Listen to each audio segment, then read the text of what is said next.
On my journey into the world of RevOps, it became clear to me that the strategic value of the function is in the word revenue and less in the word operations. And what I want to walk you through now are two ways that you can drive strategic revenue value to your organization. Now, the pandemic of 2020, 2021 was tough for everyone. For me, living in the countryside, it was pretty much limited to the fact that I couldn't get to a barber for about a year. But there were also some positives in that I was unable to commute to the office like many people for the first time in my career. And that freed up 2 or 3 hours every day. And I used that to write and then publish a book to help SDRs and first time sellers to successfully hit their target in their first sales role. We talked about some of the foundational aspects of the role, understanding your customer's business, how to present to large groups of people, and how to forecast for your manager. And one of the unexpected byproducts of that was that I very kindly got invited in to do some coaching, some training, to speak at some sales kickoffs. But already I knew that wasn't what I wanted to do for my career, because I could see in my role as an AE that the world of sales was changing very rapidly. And let me share a couple of graphics to explain what I mean. This here is the life cycle of a typical SaaS AE. Of course, it depends on the segment that you're selling into and the type of product you've got. But on average, it takes 5.3 months for a new rep to ramp up to full productivity. And at that full productivity, 66% of those reps will hit quota. Now, this report came out during COVID. These numbers will be even more depressed now. But even at that 66% of reps hitting quota, that will last for just 22 months before that rep will either voluntarily or involuntarily leave the organization, leaving that seat empty for the cycle to start again. And I sometimes have a little smile to myself, imagining if there was any other piece of machinery or equipment that you might buy for your company that took 5.5 months to install, then only worked 2/3 of the time, and after under 2 years packed up completely, meant you had to go and buy another one. You just wouldn't accept it, but that is the life cycle of a SaaS AE. This second graphic, which also comes from the Bridge Group, but was published just earlier this year, looks at the number of quality conversations that an SDR is having each day. Now, a quality conversation is defined as either a positive conversation that moves something forward towards it becoming an opportunity, or is qualified out. It's the wrong person, it's not the right time for that customer, and so that gets qualified out. So it's a meaningful conversation that you've had with someone. And what you can see here is that today, an SDR is having less than half the number of quality conversations a day than their peers did just 8 years ago, back in 2014. And that is despite the automation, the cadences, the sequences, now the arrival of AI dramatically increasing the volume of these conversations, or the quantity of these communications that are being sent out. The number of quality conversations continues to decline. So something clearly is changing and is different in the way that we need to sell. And that's because buyers want to buy differently. This graph or graphic comes from Gartner, and it shows the distribution of the time that a buyer spends in their buying process. And they're only spending 17% of that time in front of potential vendors. That might be in person or it might be on video. Now, if you imagine that a buyer is looking at 3 vendors in their shortlist, then that means that you as a company are only going to spend 5 or 6% of their time in front of them. Call out a couple of areas here. At the top left, 27% is spent researching independently online. And the bottom right, 18% is spent researching independently offline. So combined, 43%, that's nearly half of the entire buying process, is spent learning, educating themselves about the problem, about what their peers are doing, about how they might solve that particular challenge in their organization. And this really sums up my journey from sales into revenue operations. In so many of our organizations, we run these siloed functions where specific part our buyer wants to do as they engage with our company is siloed into one of these teams. And it became clear to me that just fixing sales doesn't solve the problem for the buyer. Instead, our buyers want to interact with every part of our revenue organization at every step of their process, aligning marketing, sales, and customer success. And where have we heard that before? That is revenue operations, the alignment of these three functions. What I want to walk you through now is a framework that I use with my clients to help them to understand the different capabilities that then make up this integrated and aligned revenue engine. And it's called the Revenue Acceleration Flywheel. It's split into two halves. The top half is really looking from the outside in to our organization. We're looking from the perspective of our prospects, from our customers, from our partners, as they travel through their own buying experience as they engage with our various teams. Over on the left, they find out about the problem or the opportunities that they have in their company to improve the way things are working. They then might find out about our company. They then start engaging with our various SDR and sales teams, going through a contracting and onboarding process, and then hopefully through to expanding their usage with us and renewing to become a long-term customer. The bottom half of the flywheel looks a bit more from the inside out. The perspectives of our marketing, sales, and customer success teams and the capabilities that they need in order to support those external capabilities. And this often is what we think of when someone mentions RevOps. We're thinking about our systems, the architecture, the compensation scheme, and the forecasting and the data that we're dealing with as we build out our revenue team. It's not that one is more important than the other, but you do need both of them in order to build a really great buyer experience. I'm going to dive into two of these specific areas to give you an example of how you can bring this to life.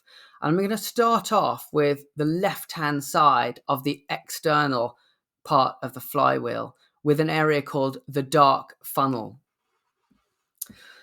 Gartner describes buyers as having a set of 6 distinct buying jobs that they need to complete if they're ever going to get towards signing a contract and buying any type of product.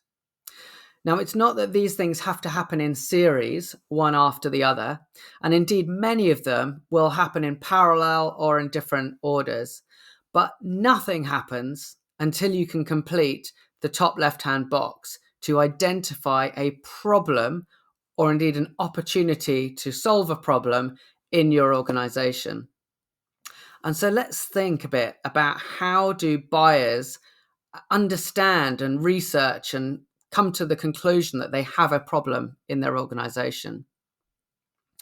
Well, when we think about what's happened in marketing over the last 10 years with the rise of marketing automation platforms and attribution, we're tracking every single thing because marketers want to uncover that the investments that they've made have turned into revenue, and they want to be able to plan out where they spend their future marketing dollars, euros, or pounds. And so everything is tracked. We track whether someone downloads a piece of content. We track whether they click on a link in an email. We track whether they've clicked on a paid ad. It's all attribution, attribution, attribution, so that we can figure out where someone came from. But as a buyer, we're done with this. We don't want to be tracked. We don't want to be hassled with SDR emails and calls the moment that we've requested a bit of information. So where do we hang out? We hang out in what's called the dark funnel. We're speaking to our friends and colleagues. We're going to offline networking events. We're speaking to the trusted partners that we already work with. We're watching YouTube channels and listening to podcasts. I very much think about how we act as consumers in our own life.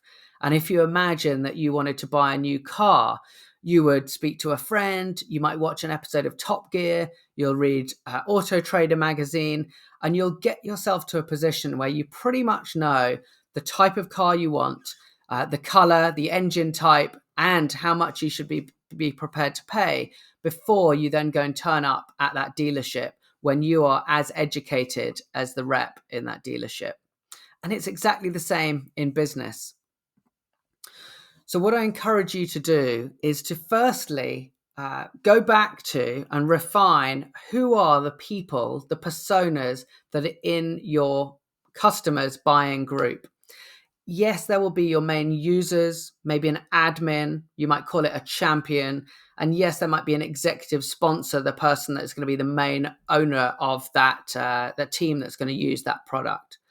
But surrounding that, you're going to have a set of people that can say no to any buying process. Of course, the CFO is very much involved in any technology purchase today, resolutely looking at where they're spending their money. But then there are legal people who are going to be discussing with their own peers about the rights and wrongs of a particular contract. There are the IT and InfoSec people who are looking at the security credentials of any particular product. And then the integration partners, the SIs that are going to be configuring, integrating, and implementing any solution. These are all people that are in their own specific peer groups discussing technology. So you want to ask, where are these people hanging out?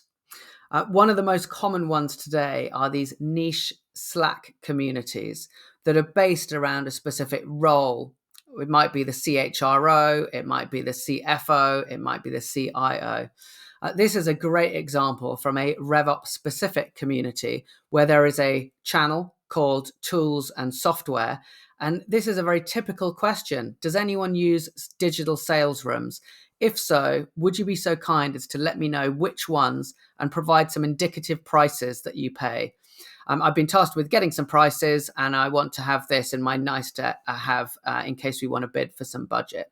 This is absolutely typical. And whether it's a digital sales room platform, an applicant tracking system, or a financial planning platform, people are going out to their peers and asking for this kind of information before they engage with a vendor. If not on Slack, it could be WhatsApp communities, it could be Discord channels, it could be subreddits or on the social platforms. And if it's not online, then it's in these offline networking dinners, maybe with Pavilion or a CHRO breakfast briefing.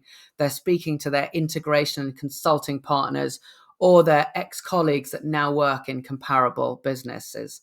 So for each of those personas that we looked at a minute ago, you want to think through, where are these people hanging out? The next thing I'd suggest is taking a look at the review pages where your customers are going as well.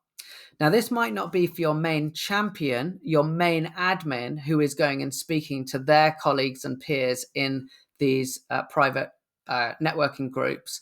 But for all of those other personas, when they're not familiar with a specific type of technology, if someone says, we're looking at X, then they're likely to come back to one of these platforms. G2 is the dominant one these days, where they can very quickly verify that they're not going to make a huge mistake. So just to give you an example here, imagine that someone came to me and said, look, Charlie, we want to buy Snowflake because we want to amalgamate all of our data together so that we can drive some insights that can help our business go forward. Well, I might not be a Snowflake expert, so I'm going to come in here and I'm able to very quickly look at a grid for data warehousing. And this report is all driven from reviews. So it's very different to an analyst report where it's pay to play. This is coming from individual customers that are reviewing. And depending on the size of my business, I can say I'm small business, mid-market, and it's going to tell me what are the right products for me. And at least here I can see on the top right, we've got Snowflake in there with a number of other vendors, and I can very quickly validate that I'm not going to make a huge mistake. I can then click into that profile and I can see that it's been claimed, it's active. I can see there's lots of reviews and discussions, and there's a very high level beginner's guide to what Snowflake is to educate me as a non-technical person. Scrolling down, I can see that Snowflake are providing some great buyer enablement content here. Cloud data warehousing for dummies. Well, I'm a CFO or I'm an infosec person. This is fantastic. Explain to me what this category does so that I can understand when I get into later on vendor meetings what we're talking about. You might not be able to see it here, but the second screenshot along says understanding how you are going to pay for what you use. So cloud data warehousing is very much a consumption-based transaction model. So it's going to help educate me on the pricing so that I can be more educated when I do end up speaking with various vendors. Scrolling down one bit further down, I can start to see video reviews from people like me talking about their experience and their lessons learned. This is useful information that's coming from other customers and not just what the vendor wants me to hear. Another example past G2 is Gartner Peer Insights. Now, as a vendor, you can do less to control what content goes in here. It's very much about what customers are saying. But having a quick look here, I can see there's 233 ratings. I can see that 93% would recommend. I don't need to know a lot more about the technology, but just to know I'm not going to make a huge mistake if I shortlist or include this customer in our final selection, or this vendor in our final selection. So we've looked there at two parts of the dark funnel. One is the private, social, online and offline networks that your buying personas are spending their time in. And then the other are the product review platforms. And what I encourage you to do is to enable your customers and your partners to spread the word on your behalf. The dark funnel, it's not about you or your sellers or your marketers getting in there and answering the question. That is not what people want. They want to hear from people that are actually using or implementing the tool. So you want to help your customers and partners to do that on your behalf. So think about going on your customers' podcast, maybe to talk about how they've been driving business value from using your tool. Maybe you invite them on your YouTube or podcast. Maybe you can help to write a blog for your partners on lessons learned or project plans, or how to structure a roles and responsibilities org chart as you implement your solution. Give them the content that tells their story, that makes it really easy for them to share that on in their own private networks.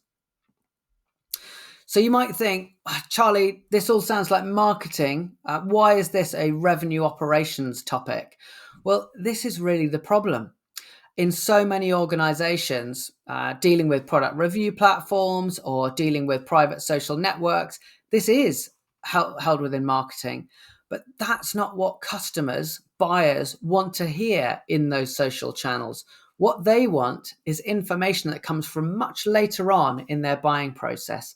They want pricing sheets, they want value assessments, they want project plans and org charts and prioritization and requirements gathering.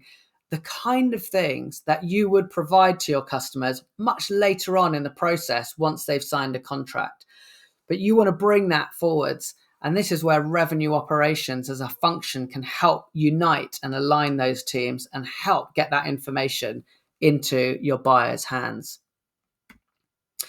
So a few questions that you can ask yourself of your own company to understand your maturity in the dark funnel. Are you aware of the private communities that your target personas are using to engage with their peers? Not at all, partially, or maybe you're all over it. Are you actively providing content and responses into your listings on product review platforms? And to that end, are you enabling your customers and partners to spread the word about your product on those review platforms and in their own personal networks? So that was the dark funnel, one of the first steps in terms of the external perspectives of your prospects, customers, and partners. And we're now going to go one step further up to owned content. And by owned content, we're thinking about any of your web or social networking feeds where people might have been made aware of your company. They're now Googling you, they're coming to your website, they're finding you on LinkedIn or on X stroke Twitter, and they're trying to learn a little bit more about your company. And so you might think, great, this is the point when we want to smash them over the head with our solution and why we are the best thing since sliced bread. But you would be wrong. The customer is still in problem identification phase. And they may well be in problem identification phase for 80 or 90% of their buying process when they're learning about the problem, they're learning about the opportunity of fixing that problem, and they're learning about the value of fixing that problem and how that ranks in all of the other things that they can fix in their world. I often think about this as the content mismatch. So your buyer is in learning mode. I want to learn. And so they're going to some of those private networking groups. They're going to breakfast briefings or executive networking dinners. They're going to some of these third-party events to learn. And yet, when we think about our website or our social feeds, we're just screaming, I want to sell, I want to sell. And it doesn't matter whether it's a blog post, whether it's a landing page, whether it's a podcast, you finish everything up with, and that's why the Acme 200 is the answer to your prayers. Instead, we need to be thinking about how we can educate on the problem. So Gartner talks about buyer enablement tools and gives these different categories. Think about a calculator that helps your buyer to assess the value of the problem that they're facing, or a diagnostic tool that helps them to understand where they are on a spectrum. Maybe an advisor tool, which helps them plan out a discrete set of steps that they need to go through to help identify this problem and start assessing solutions. These are all things that help your buyer at that stage of their process. I'll give you a couple of examples from the consumer world. I talked about buying a car earlier. Well, a car is quite a complex thing. There's lots of different versions. There's lots of different options. You might think, well, this is a great example in the SaaS world where we just have a big contact us button.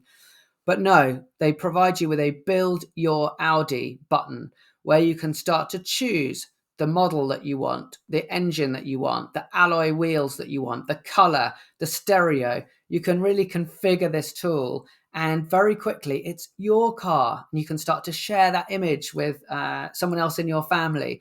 It helps take you on that journey. Another example would be from Apple and comparing iPads, which is a very technical solution, and the majority of people buying an iPad are not technical people. So how do I know whether I want an iPad Pro, an Air, or a 10th generation iPad? Well, they allow you to select different models and very easy comparisons about how big they are, what the color options are, how many photos or videos I'd be able to store. They make it very easy to take you through that funnel towards clicking buy now. So in terms of the kind of enablement content that you want to put out on your website and your social feeds, it absolutely has to be relevant to that stage of the buyer's journey. They're really trying to figure out the problem that they're dealing with. It has to be useful. It has to help them solve a problem in that problem identification so that they can then move a little bit further on. And it needs to be super easy for someone that doesn't know all of the lingo and the language and the numbers that you might need later on to configure a tool. And it has to be believable. They have to be able to take what you provide them, the output, and really go, I stand by this and it's reflective of my business. I'll give you two examples from the B2B world. So this is from Clary, a revenue intelligence platform, and they have a revenue leakage calculator where on the left-hand side, you can put in some basic details from your own revenue organization, your average deal cycle, the total pipeline, average deal size, how many people you got in sales. And it will spit out on the right a total number of the potential revenue leakage. Now, my one caveat here would be, does this pass the credibility test? Yes, there's some detail that you can unlock by putting in an email address, but you've got to be confident that someone filling in this detail is going to say, yeah, okay, we are losing potentially $8 million a year through revenue leakage. So just sense check that that passes the credibility test. Another one here is from Cognism, which is a data platform. And if you were thinking about buying a data platform, one of the questions you might have as you're trying to assess the problem that you're facing is, how big is our total addressable market? How many leads and accounts are there in that space? So Cognism allows you to fill out a little form saying these are the types of size of companies that we're targeting. These are the industries that we're targeting. These are some of the roles and some of the countries. And that will spit out a total addressable market for you. In this case, 450,000 leads, and it'll break it out by the seniority, the countries, and the specific industry sectors that they've got. The next day, you'll get a lovely little email that says, thanks for using the TAM calculator. Would you like to have a little peek inside and get 25 free leads? And in return for clicking that button, you get a call from one of their team. But this is really helping a potential buyer on their journey and giving them something of value that is credible at that early stage of their organization, of their process. So you might think again, well, Charlie, why is that a RevOps topic? This is marketing about putting content on our website and our social feeds. But that's the problem. This is what happens in most organizations. It's a marketing function. At worst, at best, it includes some information from the sales team that goes out onto those calculators. But really, what our buyers want at that very early stage of defining the problem, they want information that comes from your real customers or from your customer success team about what's actually happening out in production. So here we want almost this idea of a corporate journalist, someone that is going over to our existing customers, listening to call recordings, going to meetings, reviewing support queries, and really understanding how people are using our product or our platform in reality, and bringing that back to create these diagnostics, these recommenders, the advisors, these calculator tools to help people earlier on in their buying process. That is, in my book, revenue operations. It's aligning marketing, sales, and customer success, which is what revenue operations is all about. So 3 questions that we can ask ourselves here. Do we educate our buyers on the problem that we are solving? Or are we just educating them on the solution that we provide? Are we providing our buyers with diagnostic tools, calculators, benchmarks to assess the scale of that problem and to rank that against all the other things that they could be fixing? And do we help our buyers to see our social feeds as a place they can learn? Or do they just see LinkedIn as a place where we talk about an upcoming event or a product release? So there we've covered 2 of the 22 capabilities. And what I hope you can see there is that there is a huge amount of work that as RevOps professionals we can do to drive strategic revenue growth, strategic value into our organizations. I've provided you with a RevOps maturity model, which for every single one of these 22 capabilities provides you with a beginner, builder, and advanced statement to help you to give you some idea of what good looks like and what you can be aiming for in all of these 22 capabilities. And you can access that at RevOpsCharlie.com/RevOps maturity model. If you want to get a bit more involved, then you can take the RevOps maturity assessment, which has got 22 questions that will score you against each of these 22 capabilities and provide you with an outcome and some personalized recommendations on things that you can do to advance your organization. And if you're like me, you love a bit of analog with a bit of paper and a pen, then you can go to Amazon and you can order the Revenue Operations Maturity Workbook, where there are 66 questions. I showed you for each of the 2 capabilities there, 3 questions for each capability. So across the 22 capabilities, 66 questions. And I would recommend you get around the boardroom table with your leadership team and you score yourselves against each of these things. Are we not doing it at all? Are we partially? Or are we absolutely nailing this?